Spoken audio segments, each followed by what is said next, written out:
is a coach for every high school sideline, but not an athletic trainer. That is the ongoing problem we are highlighting in our series, Athletes at Risk. This week, we head to Columbus and Chicago to take a look at how the powerful are holding local schools accountable. Here's Chris Renkel. I'm a former science teacher. Number one, in order to solve a problem, you have to identify it first. Of all the titles a commissioner plays, problem solver is one of OHSAA Commissioner Jerry Snodgrass's main jobs. He's in charge of the athletes in Ohio's more than 800 high schools.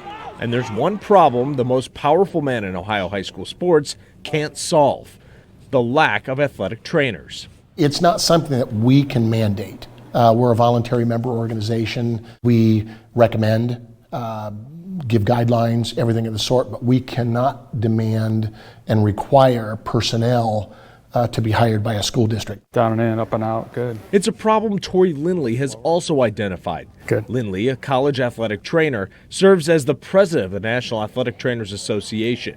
Its membership includes more than 44,000 athletic trainers in pro leagues, colleges, and high schools across the country. The NATA's gold standard is to have one full-time athletic trainer in every high school.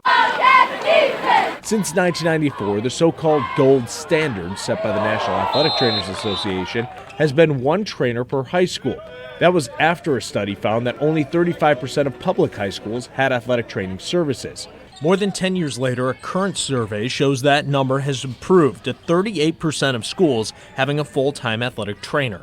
It was identified as a starting point to help increase awareness of what athletic health care should look like in the secondary schools and beyond. For more than a decade, schools nationally have still failed to meet the standard. Increased awareness of the issue has helped slowly bridge the gap. That includes organizations like NATA and administrators like Snodgrass doing their part in making sure events they can control are properly staffed by medical professionals.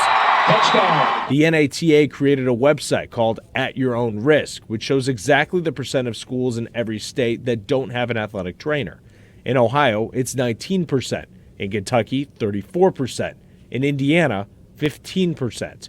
While professionals continue to search for an answer to meet the gold standard, the question continues: who's in charge of a student athlete's health after the bell rings? One athletic trainer is not enough, but one athletic trainer is the start for many, many different high schools that currently don't have an athletic trainer. Next week, we'll take a look at the opioid epidemic and how athletic trainers play a role in it. To find all of our coverage at Athletes at Risk, head on over to our website, local12.com, and click on the Local 12 Investigates tab. Paula, Megan, back to you. All right, thanks, Chris.